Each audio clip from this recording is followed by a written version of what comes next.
For most of the 19th century, changing borders on political maps made little difference to United States settlers who wanted our land, or especially to the Mexican government, which paid bounty hunters $100 for the scalp of an Apache warrior and $50 for an Apache woman.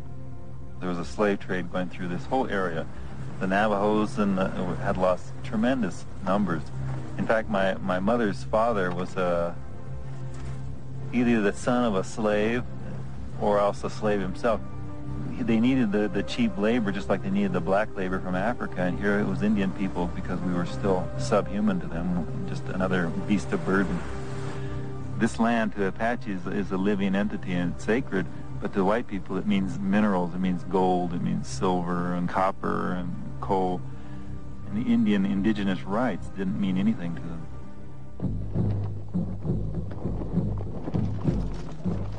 In 1861, with the United States bogged down in a bloody civil war half a continent to the east, General James Carleton and the California Battalion rode into our region with orders to defend Union supply lines that passed through Apache country. But Carleton soon tied his military orders to a larger agenda, the conquest of our land. It was just an almost hunger for land. The pioneers moving westward, saying it was their manifest destiny to do this. It was their God-given right to do this. And whoever was living there, well, you know, it's okay because it's my destiny to take that land over and let's wipe them off the face of the earth. The first resistance he met came from the Mescalero Apache. There is to be no council held with the Indians, nor any talks. The men are to be slain whenever they can be found. The women and children may be taken as prisoners, but of course, they are not to be killed. General James Carleton. Orders to the officers of the California Battalion. The campaign was brief and vicious. These were the first battles of a long guerrilla war that would burn the drama of Indian resistance into popular culture and turn the names of Cochise, Victorio, and Geronimo into legend. In battle after battle, the Apache fought to exhaustion and then surrendered. We have fought you so long as we had rifles and powder. Give us weapons and turn us loose. We will fight you again. But we are worn out. We have no more provisions, no means to live. Your troops are everywhere. You have driven us from our last and best stronghold. We have no more heart. Chief Cadet, Apache. The first wave of defeated Mescalero were imprisoned at Bosque Redondo, a dusty, flat, unlivable prison camp 300 miles to the east on the banks of the Pecos River. But the Apache resistance had only begun.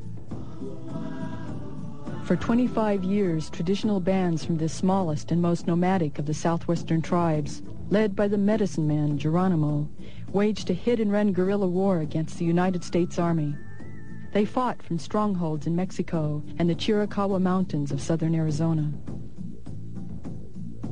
When the fighting finally ended in the late 1880s, it was estimated that over $40 million had been spent by the military to kill 100 Apaches, who in their turn killed over 1,000 Army troops and settlers. When Geronimo finally surrendered, the tribe was sent down to Florida.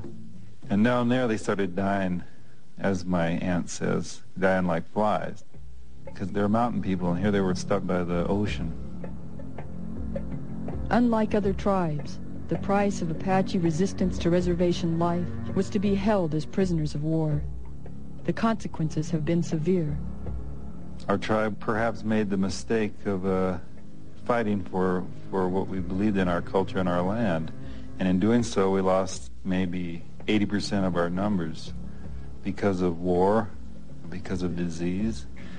It was a government policy. This genocide policy was in effect to get rid of our tribe, not to rehabilitate us or not to do anything except just to put us in areas where tuberculosis and malaria and other diseases would eventually eliminate our tribe. And Geronimo, even to the end of his life, he said he wished he had fought to his death because he didn't know that they would make us prisoners of war for 28 years.